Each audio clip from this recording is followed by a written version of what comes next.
Magandang araw, grade 4. Magandang araw din po. Ako si Teacher Daisy at ako naman si Teacher CJ. At kami ang magiging guro nyo ngayong araw.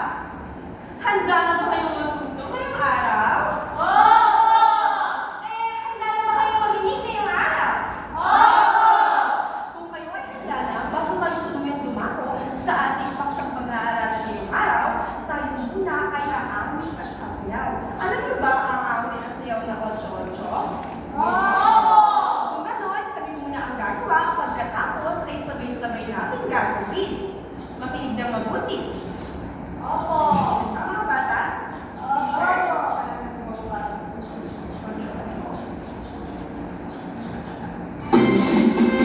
Pagmulat naman parang pag-iisip sa kuwaga, ulat ng kamay, umamon na sa tama. Ngayon nga pa, ibumalik, ibig ka. Wala ka rin, wag mo ang piling, buksan na lang ang piling, sa radyo ay nakakinig. Tugtog tayo sa daan at pag-isip. One plus one equals two. Really? 2 plus 2 equals 4. 4 plus 4 equals 8. Perfect! Tuloy natin tayo'y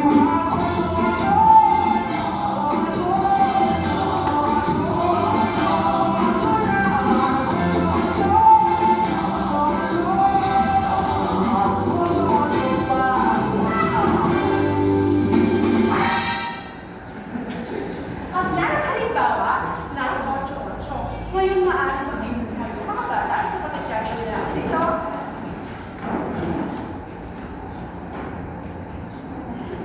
Handa na ba ang lahat?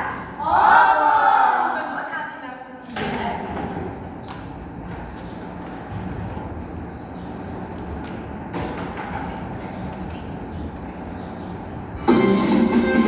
Pagmulat naman parang pag-iisip sa kuwaga, ulat ng kamay. Umamon na sa tama. Ngayon nga pa, ibumalik.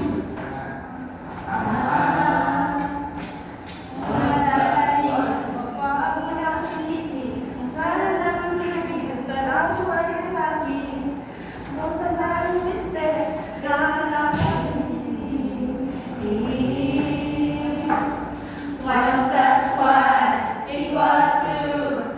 Two plus two equals four. Four plus four equals eight. Doblihin ang eight, tayo'y mag-8-8. 8-8. 8-8. Mag-8-8.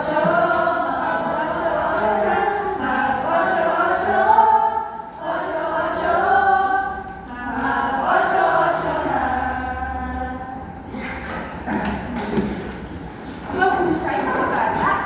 Ngayon bago tayo tulungan dumako sa ating anak ngayong araw, tayo muna ay magdalo. At alam niyo ba ang ating pinagkakagawin ngayon ay pinapalitan? Kuha mo, kuha ko. Makikinig ka mga bata. Kuha ko! Kuha ko! Ngayon, ano yung gagawin? Makinig na mabuti. Meron ko dito frame. Frame. Ngayon, paano yung gagawin? Makinig na mabuti. Hahatiin ko kayo sa dalawang grupo. Ito ang unang hahatiin ko kayo sa dalawang grupo. Ngayon, paano yung gagawin? Makinig na mabuti. Ang unang grupo magdalo, kayo linya dito sa harapan. At ang unang miyembro ay pupunta dito sa harap ng lapak. Pagkatapos ay mamimili ng puno. Manipis ang makapal na puno. Pagkatapos mamili, pupunta rito sa harap ng unang miyembro at pipindutin ang punong gusto nila. Pagkatapos, lalabas ang sitwasyon. Pagkalabas ng sitwasyon, babasahin mo na sabay-sabay. Pagkabasa ng sabay-sabay, pipindutin ni Teacher CJ ang pen. Pagkapindot ng pen, indikasyon nito na gagawin nila ang sitwasyon na binasa niyo kanina. Pagkatapos, ay gagawin ito hanggang sa mapupos ang lahat ng sitwasyon. Naiintindihan ba mga bata? Opo! At pagkatapos gawin ng unang grupo, susunod naman ang pangalawang grupo. Pagkatapos ng lahat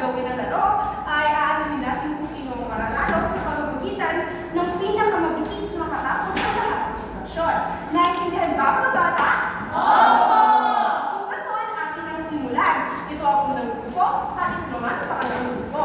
Ang takbong unang grupo, maaari na ba kayong tumayo at tumingin sa harapan?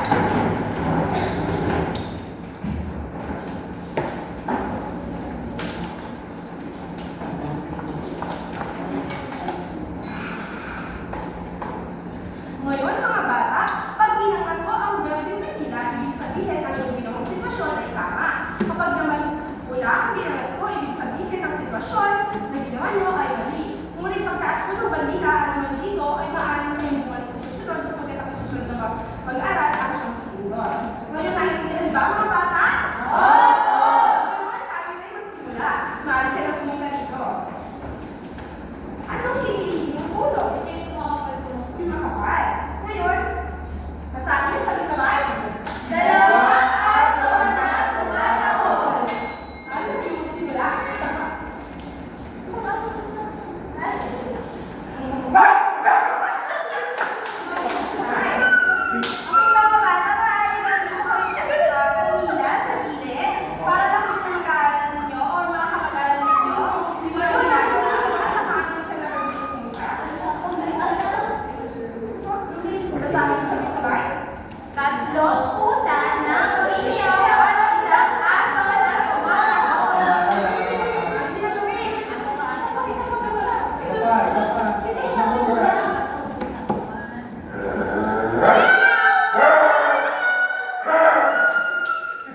Nahusay mga bata, tama ang iyong ginawa na para sa buong sitwasyon. Maaari bang sumunod? Hindi. Basa? Pakibasa? Limang batang tumatawa.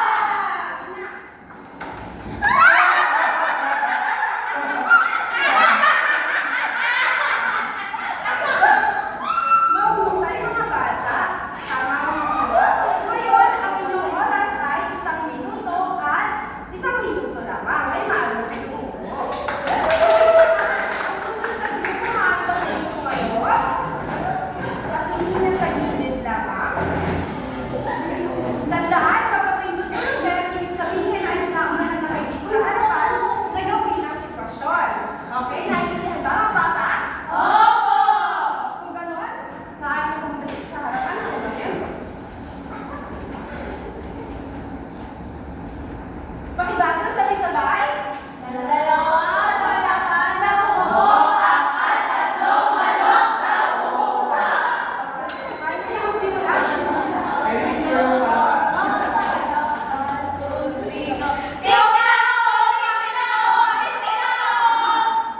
Mahusay mga bata. Para naman sa susunod na miyembro, maaari ka magsimula dito. Pinili na sitwasyon.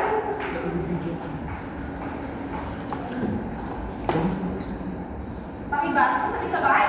Dalawang bata na pumapalakpak. Maaari nyo gawin. Mahusay at para sa uling sitwasyon. Maaari nyo pumunta dito. Basahin nyo sabay-sabay. Limang manok na bumuhok at dalawang sisiw na umiiyaw. Maaari nyo gawin.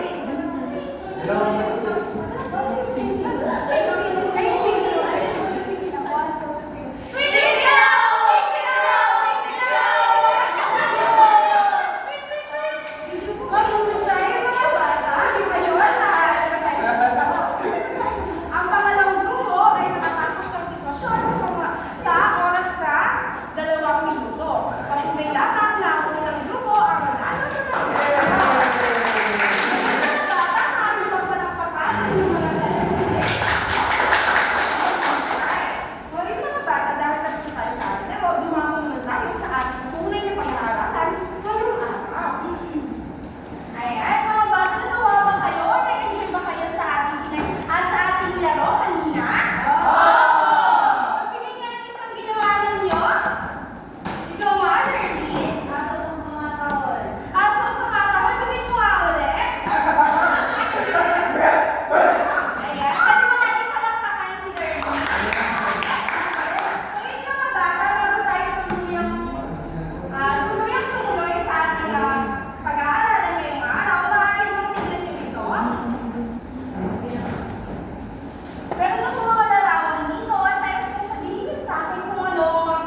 Manipis ang tekstura ng musika kung ito ay binubuo ng isang tunog mula sa iisang boses o instrumento. Salamat! Net! Ngayon mga bata, sabi dito na manipis daw ang tekstura ng isang awitin kung ito ay binubuo ng iisang tunog mula sa iisang boses o instrumento. Ano nga ulit yung mga bata? Isang? Tunog at isang? Tama mga bata. Tandaan na pag manipis, ito ay isang tunog mula sa isang boses o instrumento. Tignan naman natin sa makapal. Maaari mo basahin?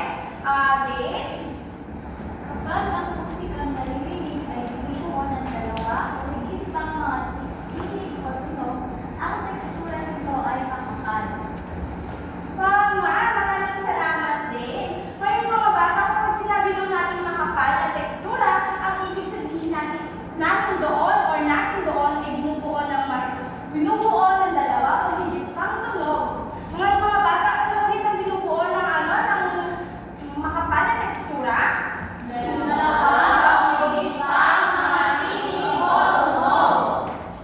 mga bata, tama. Tignan naman natin ang mga halimbawa nito. Tignan natin sa manipis.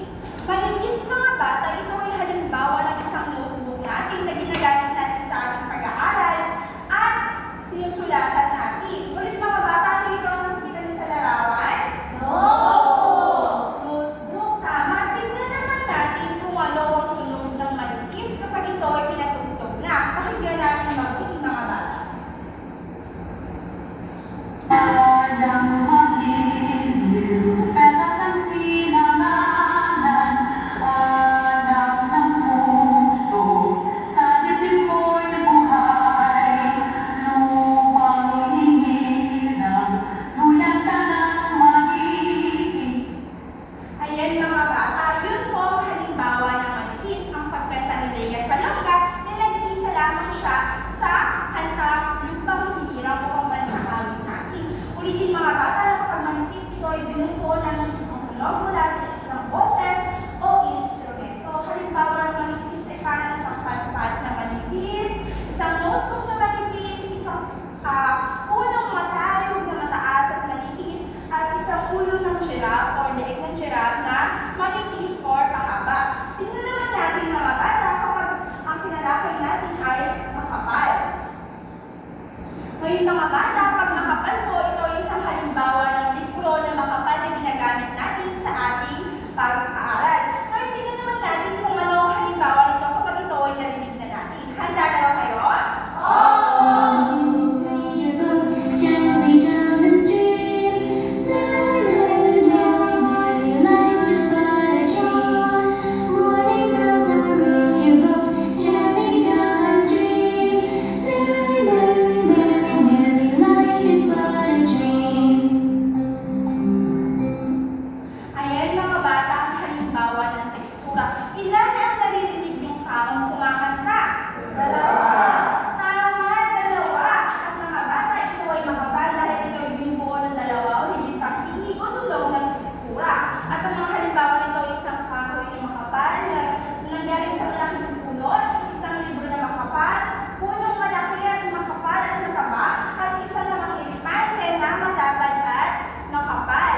Ngayon mga bata, yun ang teksturang manipis at makapal. Tignan naman natin kung ano ang susunod na tatalakayan natin. Ngayon mga bata, para sa susunod natin pag-aaral, maaaring pagbasahin ang ating ang nandito sa harapan. Tama, ang ating pag-aaralan ngayon, ang sunod natin pag-aaralan ay ang mga uri ng tekstura. Ano kaya ang mga iyon? Alamin natin. Ang unang uri ng tekstura ay ang monophonic. Ang pangalawa ay homophonic. At ang panghuli ay polyphonic. Pakiulit niya mga bata. Mahusay.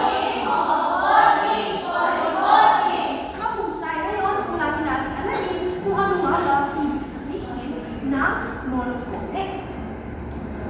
Pakibasa nga mga bata.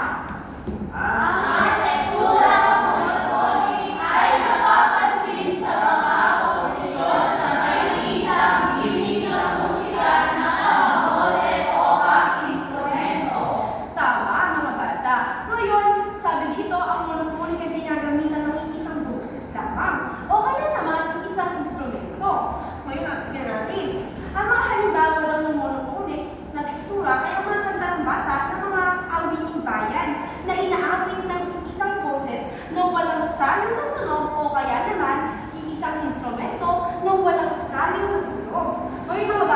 niyo bang makarinig ng halimbawa ng monophonic na ginagamitan ng isang boses?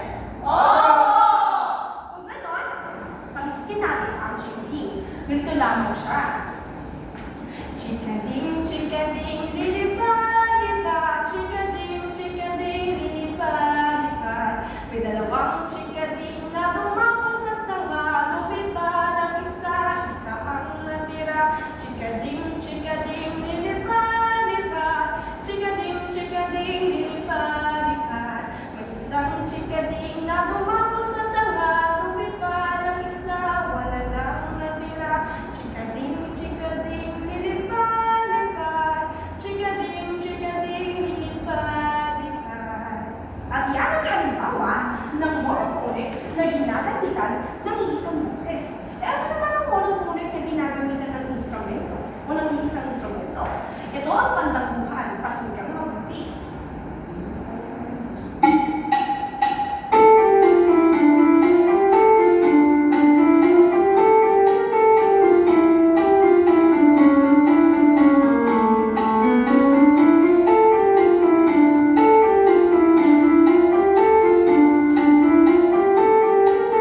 At yan ang halimbawa ng monophonic na ginagamitan ng isang instrumento. Ngayon mga bata, nakarinig na kayo ng monophonic na ginagamitan ng isang instrumento at ginagamitan ng iisang boses. Ngayon, dahil alam niyo na ito, gusto kong maranasan niyo naman ito. Kaya naman, tatawag ako ng bata ng kakanta. Alam niyo ba ang kanta ang ABCD song? Okay. Kung ganon, ako ay tatawag. Ikaw, Rumed, maaari mo bang kantahin ang ABC song?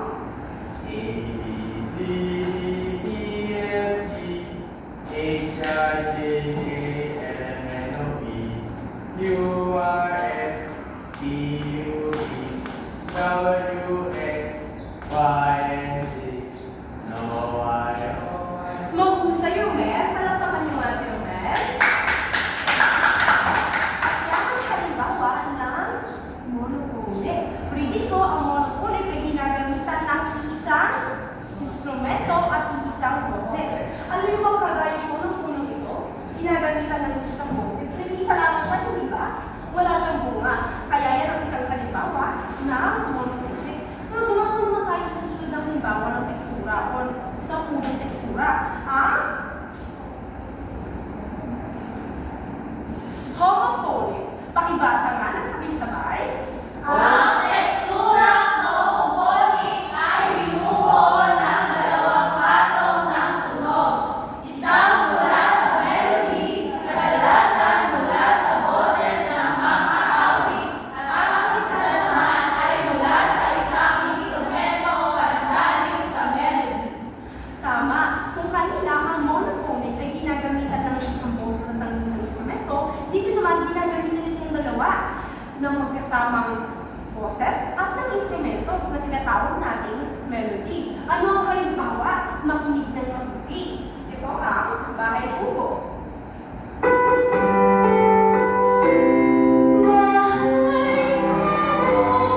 kaya'y munti, ang halaman doon ay sari-sari. At yan ang halimbawa ng ano ito mga bata? Homophonic. Mahusay. Ngayon ang halimbawa naman, maaaring gusto ko itong maranasan nyo. Sino dito ang nakakaalam ng kantang Sitsiriksi Alibaba? Hindi nyo alam? Ang Sitsiriksi Alibaba? Ikaw, Eddie, alam mo ba? Ngayon, ang itong gagawin pagkatapos ay mamimili ako ng isang batang aawit na to. Ito lang ang halimbawa na to. Gagamitan ito ng boses at ng ano to? Instrumento. Ngayon, ganito lang yan. Sitsiriksi Alibaba, sa labinto, sa larubang, ang babae sa lansangan, tumuli parang lansangan. At yan ang halimbawa ng homophonic. Ngayon, maagang mamimili ako ng isang mag-aaral na kakanta ito. Ikaw nga, Edith, maaari mo na gagawin ang sitsiriksi kahit ang instrumento.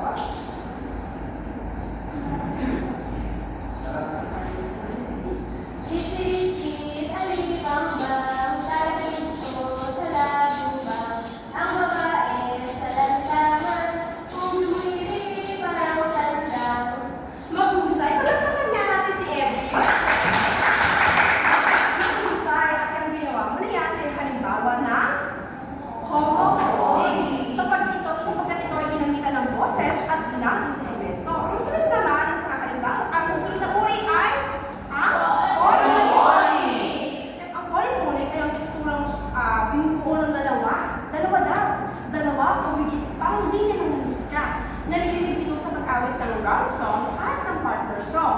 Kung kanina, ito ang monophonic. Ito naman ang homophonic kasi ito ay ginagamit merong puno at merong bunga. At ang pumuli ay ang polyphonic. Kasi daw ito ay dalawang hugin pagalitan ng musika. Parang kita lang dito, tatlong puno at maraming bunga. Mga ang halimbawa ng polyphonic. Sabi nito, ang halimbawa nito ay ang run song. Ano kaya ang run song? Pakinggang mabuti. Row, row, row, row, gently down the stream. Gently, nanny, nanny, nanny, let this night dream. Let this night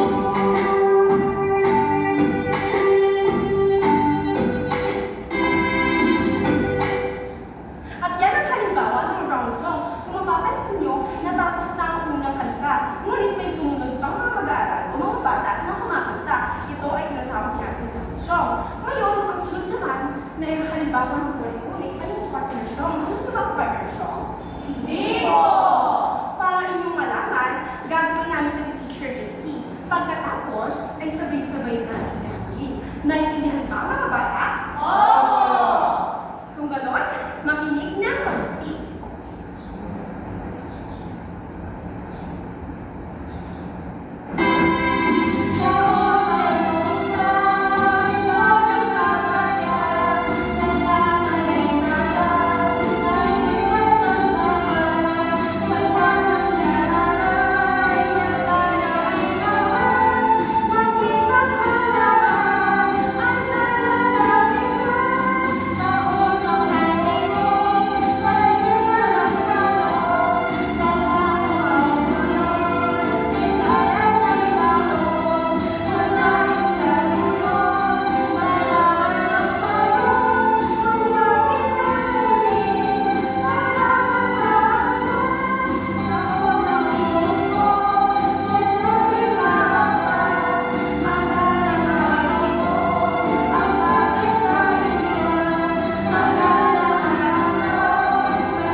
At yan ang halimbawa ng partner song. Ngayon, gusto kong ito ay ating gagawin. Kaya naman, ang mga bata dito ang mga mag-aaral na nandito sa tapat ng HPJC, ang kakanta ng Leron Kita. At ang mga mag-aaral naman dito sa aking tapat, ang kakanta ng Tao Po, Tao Po. Tandaan mga bata, nasa ng boses para ito ay marinig. Naiintindihan ba mga bata? Oo!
Mahusay mga bata at yan ang halimbawa ng ano yun?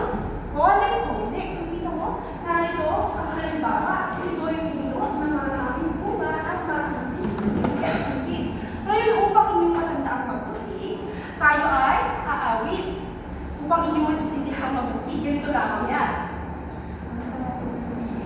Ang tekstura ay manipis at makapal. Beep, beep, beep. Beep, beep, beep. Ang mga uri.